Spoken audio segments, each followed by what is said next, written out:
صباح الورد، صباح السعادة، صباح الهنا كله لقلوبكم. عاملين ايه؟ وحشتوني جدا جدا جدا. يا رب تكونوا بخير ودايما مبسوطين وفي احسن حال يا رب. جيت لكم في فيديو جديد وروتين جديد، فيلا بقى شجعوني باللايك القمر بتاعتكم. ما تنسوش الكومنت السكر اللي انا بستناه وبحب ارد عليه. ولو فيكم حد بقى بيتفرج على الفيديو اول مرة يشوف القناة وعجبته، يشرفني وينورني انك تنضم لينا وتبقي اخت من اخواتي، وعشان اكيد عيلة ميمو هتكبر بيكم اكتر واكتر. دوسي على العلامة الحمراء اللي تحت الفيديو، كمان دوسي على رمز الجرس واختاري كلمة الكل علشان يوصلك اشعار باي فيديو جديد بنزله، وعلى طول تشوفي معانا الفيديو وتتابعي يومياتي بكل سهولة. كمان سيبيلي كومنت قمر زيك وايه ان انت مشتركة جديدة معانا في القناة علشان اعرف وارحب بيكي. ندخل بقى على الفيديو بتاعنا اللي تاه مننا ده. بصوا، اول حاجة كده انا صحيت، قلت اعمل فطار للولاد. عايزة اقول لكم يعني بجد الحر مخليهم يعني زهقانين من الاكل. هو تقريبا الصيف مش عارفين، مش بنحب ناكل كده في الصيف، الواحد بيبقى نفسه مسدودة. عكس الشتاء ما شاء الله، يعني بنتخن ونقلبظ وناكل قد كده من كتر البرد عشان ندفي نفسنا. فالمهم الولاد قال لي بصي يا ماما احنا زهقانين من الجبن والبيض والحاجات دي كلها، حمر لنا بطاطس كده وكاتشب ناكل. فقلت احمر لهم بطاطسايه على السريع علشان نفطر. وانا بقى بصراحه كنت فطرت يعني حاجه كده خفيفه بتيهيه، وشربت كوبايه القهوه بتاعتي. وقلت بقى يعني اشوف كده كام حاجه ورايا في اليوم ده. انا ما كنتش هعمل غدا علشان كنا نازلين. رايحين فين؟ رايحين نعمل عيد ميلاد بنتي. مش نعمله يعني في مكان معين، بس احنا يعني قلت اخدها كده ونروح النادي في الهوا كده ونطفي الشمع. طبعا هتشوفوا كده جزء معايا في اخر الفيديو.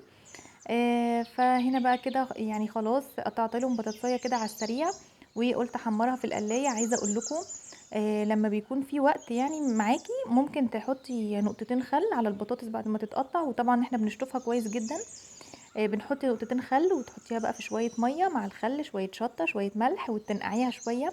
تطلع لك شويه بطاطس مقرمشه وزي السكر. بس انا بصراحه كنت مش مركزه وعايزه انجز والجو حر، فحمرتها على طول، يا دوبك شطفتها وحمرتها. عايزه اقول لكم بقى كده واحنا شغالين في الفيديو. اول حاجه انا بشكركم جدا جدا جدا، وبشكر كل حد كتب لي كلمه حلوه على البوست بتاع عيد ميلاد بنتي. قد ايه انتوا عيله جميله، وقد ايه انتوا عيلتي التانية، يعني بجد واقفين في ظهري كده على طول. فربنا يخليكم ليا وما يحرمنيش منكم ابدا. ويعني بجد بشكركم على كل كلمه حلوه انتوا بتقوليها لي وبتدعموني بيها. حقيقي الكلام الحلو ده بيشجع وبيخليني كده ازعل قوي لما ما انزلش فيديو، ببقى عايزه اتواصل معاكم، وازعل قوي لو حد ما كتبليش في الكومنتات. فربنا يخليكم ليا وما يحرمنيش منكم ويديمكم كده نعمه في حياتي يا رب. بصوا بقى هنا في الفيديو انا كنت بعت ابني اشترى لي ايه شويه حاجات كده. اشترى لي لبن، اللي هو اللبن البلدي بتاعنا ده. ليه؟ علشان هعمل رز بلبن.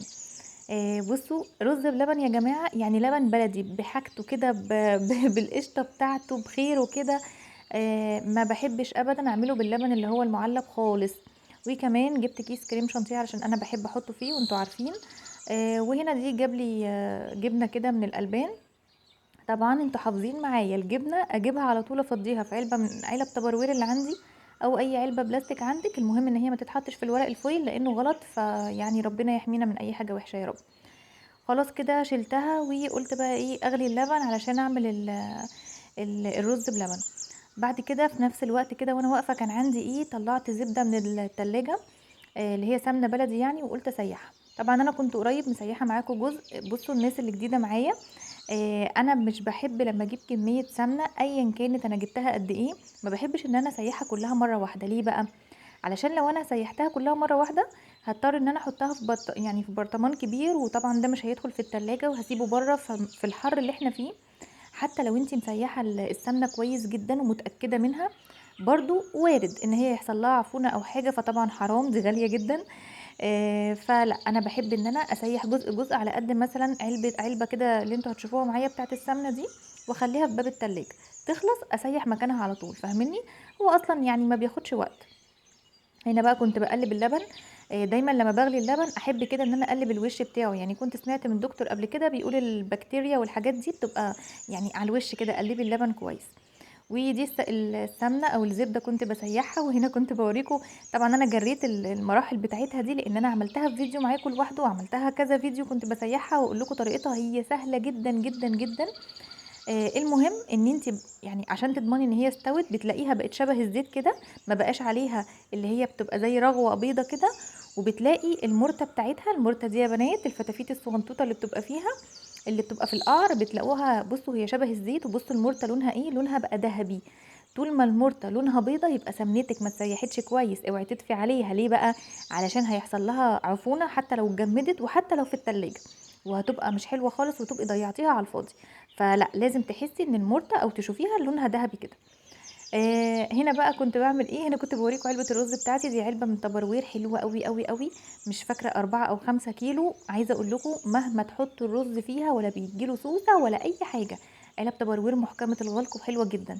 فخدت منها كده كوبايه رز وغسلتها، وقلت اعمل الرز بلبن. وطبعا الوايبس في ايدك، اول ما تخلصي اي علبه في المطبخ، اي علبه توابل، اي حاجه امسحيها كده مسحه بالوايبس، مش هتاخد في ايدك ثانيه، بس على طول هتلاقي علب الخزين وعلب التوابل ومطبخك ده قشطه.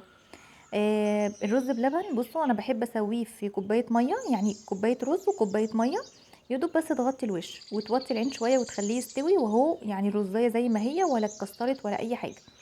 بعد كده بنزل باللبن، انا مش بحب اسويه في اللبن على طول، تمام.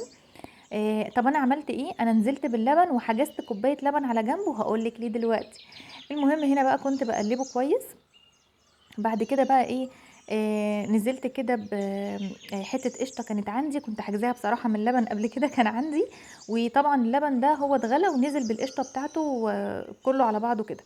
ودي حته قشطه كانت عندي في التلاجة، لو ما عندكيش ممكن تجيبي قشطه بوك، ممكن اي حاجه، بس بيني وبينكم القشطه البلدي لا يعلى عليها يا جماعه. فانا بحوشهم كده لما بجيب اللبن، حلوه قوي، حطها بقى في رز بلبن اي حاجه.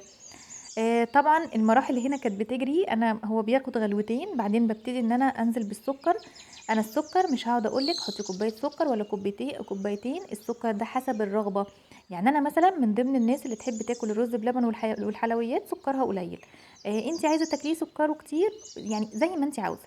المهم خلاص كده بصوا انتوا شايفينه من الجناب اهو بيغلي. نزلت بقى بايه، بكيس الكريم شانتيه، يعني انت كل خطوه تسيبيه بس يغلي غلوه واحده او اقل من غلوه وتنزلي بالخطوه اللي بعدها. طبعا انا هنا نزلت بكيس واحد علشان عامله كوبايه رز. لو انت عامله كميات بقى او حاجه انزلي بكيسين كريم شانتيه.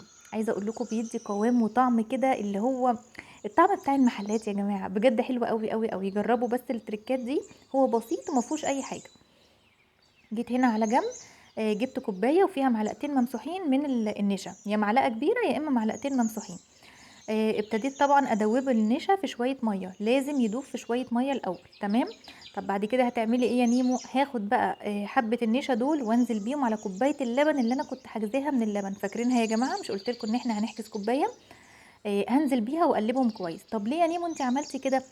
بصوا لما الرز بلبن بيكون قرب يستوي وتنزلي بكوبايه اللبن دي في الاخر، عارفه كده انت بتاكلي رز بلبن، طعم اللبن بطعم قشطه بحاجه كده، حاجه كده وهميه يا جماعه، بجد بجد. يعني الخطوات دي دايما بتفرق، ودايما نيمو تقول ايه، النفس في الاكل هو سره في الخطوات، خطواتك اللي انت بتعمليها واهتمامك بالاكل، مش مجرد ان احنا ايه نتنفس قدام الاكل.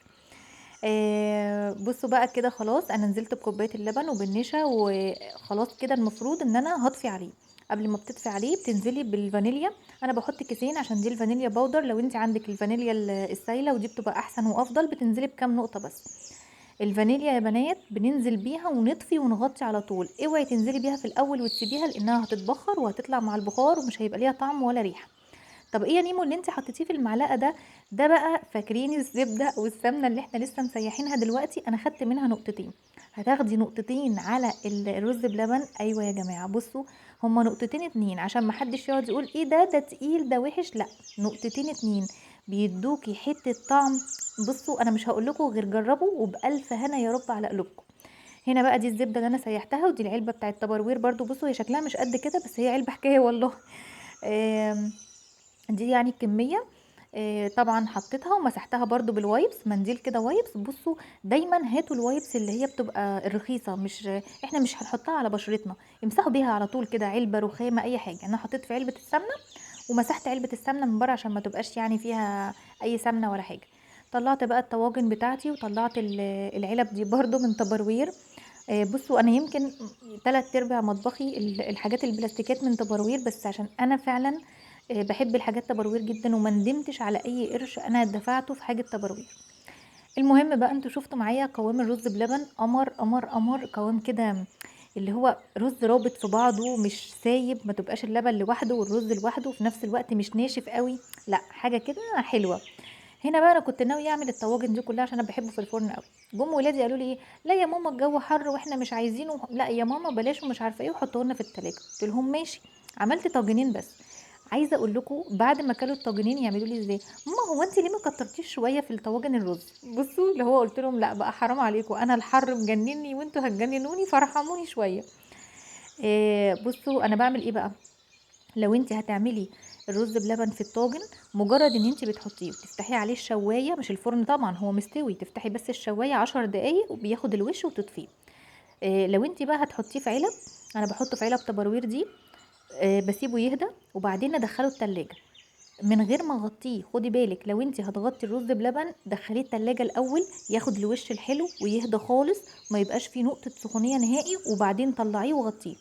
لان لو انت دخلتيه على طول ويعني غطيتيه ودخلتيه، هيبتدي طبعا السخونه اللي فيه هتعمل بخار ميه في الغطا، وبخار الميه هينزل على الرز بلبن وعلى وشه وهيبقى وحش قوي. فلازم يسقع الاول وياخد الوش وبعدين تطلعيه وتغطيه، مفيش مشكله. هنا بقى كنت بوريكم يا جماعه دي الحله بتاعت ايه اللي انا كنت جايباها معاكم، بتاعت زهران، جرانيت زهران. بصوا الحله يعني ما شاء الله ما شاء الله، ولا رزايه لزقت فيها ولا اي حاجه وزي الفل. جبت بقى المناديل كده وابتديت اسوي الحروف، وزي ما قلت لكم هدخله على التلاجة يهدى كده ويبرد خالص وياخد الوش، وبعدين اغطيه. العلب دي جميله في ايه، في ان هي يعني بتبقى متغطيه، الولاد عايزين ياكلوا ياكلوها كلها، ياكلوا نصها متغطيه، ما تاخدش من ريحه التلاجة، ما يكرفش الرز بلبن، ما يكرفش. فانا بيني وبينكم انتوا مننا وعلينا، انا مش هقعد بقى احط الرز بلبن في كاسات واعمل الجرنش وبصوا ليه يا جماعه، هو احنا يوتيوب ولا احنا ولا انتوا غرب، انتوا معانا يا جماعه. فانا بصراحه دي حياتي ودي طبيعتي، ما بحبش اتصنع قدامكم، انا بعبي الرز بلبن في العلب دي، وبحب ان انا اغطيه وادخله التلاجة. ما بحبش احطه في كاسات ابدا، الا بقى لو جايلي ضيف كده ويعني فاهميني بقى وعايزه ايه، اعمل كده حاجه حلوه قدامه. بصوا بقى كنت بوريكم الوش بتاعه لما برد، اصلا هو عمل وش لوحده. ودي العلب كنت خلاص طلعتها من التلاجة وبوريكم ان هي عملت الوش اهي، وهبتدي ان انا اغطيها وادخلها بقى تقعد في التلاجة، واللي عايز يسحب منها يسحب منها. علب تبروير دي جميلة جدا، وهي على فكرة كانت علب مخصصة للرز بلبن اصلا. بصي بقى يا ست البنات، طبعا كل كلام نيمو للناس اللي لسه بتتعلم المطبخ جديد. لو انت بتحبي جوز الهند، لو بتحبي طعم جوز الهند، تجيبي شوية جوز الهند وتحطيه في قلب الرز بلبن، يعني معلقة او معلقتين، تسيبيها تستوي مع الرز بلبن. بصي دوقي احلى طعم رز بلبن. بس للاسف انا عندي الولاد وجوزي ما بيحبوش طعمه، يعني فاهميني، مش بيميلوا له قوي. لكن لو انت من النوع اللي بتحبي طعم الرز جوز الهند، معلقتين وتحطيهم في الرز وهو بيستوي. ما تقوليش هحطهم على الوش بعد ما اطلعه واجرنش بيه، لا الجرنش ده حاجه، وان انت تحطيه في الرز وهو بيستوي هيخليكي كده وانت بتاكلي معلقه بالرز بلبن، يا خرابي يا خرابي على الطعم.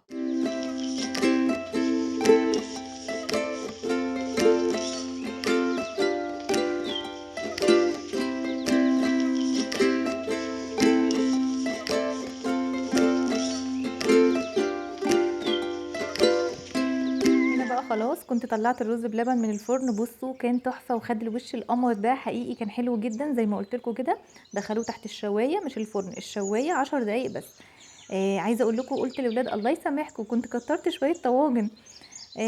وده بقى القوام بتاعه، قمر قمر. بصوا اللي هو ولا ماسك قوي ولا اللي هو الناشف ده، لا ولا فاصل عن اللبن، لا بجد قوامه حلو قوي. جربوا التركات دي وبألف هلا على قلوبكم يا رب. كده بقى خلاص كنا اتغدينا، بصراحه اكلت اكل كان يعني متبقي عندي من امبارح، ما عملتش اكل جديد عشان احنا نازلين زي ما انتوا هتشوفوا دلوقتي. بس قبل ما انزل كان جوزي جايب شويه فاكهه، قلت بصراحه ايه اغسلها، انا مش بحب ان انا اسيب الفاكهه في اكياس خالص، خصوصا الاكياس السودا دي وانزل، لا لازم اغسلها الاول. الفاكهه انا بحب اغسلها جدا وانقعها في شويه خل، وبصوا بقى بديها حته حمومه تمام يعني. ليه؟ علشان الفاكهه يعني الامر ما يسلمش، الولاد بيفتحوا التلاجة يصحوا قبلي ياخدوا فاكهه، يعني بيفضلوا رايحين جايين برضو، احنا في صيف وكده. ياكلوا ابقى ضامنه ان هي مغسوله. هما لو خدوها هيغسلوها وكل حاجه، بس انا ما بضمنش، يعني برضو صغيرين لازم انا اغسل واتمم عليها. اما الخضار انا قلت لكم قبل كده انا مش بحب اغسل الخضار غير قبل الاستعمال على طول عشان ما يتبلش. لان الخضار انا يعني يعتبر معظم الوقت انا اللي بسحب الخضار من التلاجة وكده، فببقى ضامنه ان انا هغسله كويس. لكن الفاكهه لا، بحب اسيبها لهم مغسوله وزي الفل. عايزة أقول لكم بقى على حاجة. أنا بجد يعني باشكركم جدًا، جدًا، جدًا إن أنتم كلّكم لمّا بانزّل post إن إحنا ندعي لحد زي ما قُلت لكم ادعوا لخالته أم علي. كلّكم بتدعوا من قلوبكم، حقيقي مش عارفة أقول لكم إيه، يعني أنتم إزاي حلوين كده. حقيقي ربنا يخلّينا لبعض ويخلّيكم ليّا علشان أنتم عيلة جميلة، عيلة نيمو. باحب أوي، أوي إن كلّنا بندعي من قلوبنا لبعض وبنخاف على بعض. فعايزاكم بقى تكمّلوا الدعا كده لخالته أم علي، ربنا يشفيها ويعافيها ويعني يرجّعها لنا كده بالسلامة. هي متابعة معانا في القناة وجميلة جدًا وأنا باحبها جدًا، جدًا، جدًا. فربنا يطمنا عليها يا رب وما يسيئناش فيها أبدًا. كمان باتطمن تاني على نوجة حبيبة قلبي، نجلاء خالد. أنا مش عارفة الفيديو اللي فات قُلت نجلاء فتحي، مش عارفة الحَر باين خلّاها جابت معايا نجلاء فتحي الممثلة والّا إيه، بس لأ هي اسمها نجلاء خالد وهي متابعة معانا ومتأخرة في الكومنتات وأنا قلقانة جدًا، جدًا عليكِ يا نوجة. فربنا يطمني عليها يا رب ويخلّيكم كلّكم ليّا. هنا بقى كده كنت باغسل الفاكهة كنت خلاص بقى يعني المفروض الولاد بيلبسوا علشان هننزل هتشوفوا معايا دلوقتي. وعايزة أقول لكم كان نِفْسي تكونوا معايا في عيد ميلاد بنتي كامل، بس بجد أنا عملته في النادي، يعني كنا كده مع بعض يعني وجِبت لها التورتاية طفيناها كده في النادي على جنب كده على ترابيزة، بس إيه، الإضاءة كانت وحشة جدًا، جدًا، جدًا، فأنا اتصدمت. أنا أمّا رُحت هناك اتضايقت جدًا ما عرفتش أصور لكم، كنت حاباكم تبقوا معايا، يعني أنتم عيلتي. فبجد كنت حاباكم تبقوا معايا. فتعالوا بقى نشوف وما تنسوش اللايك وشير للفيديو واشوفكم في فيديو جديد ومع ألف سلامة. كده وهي تطلع كده.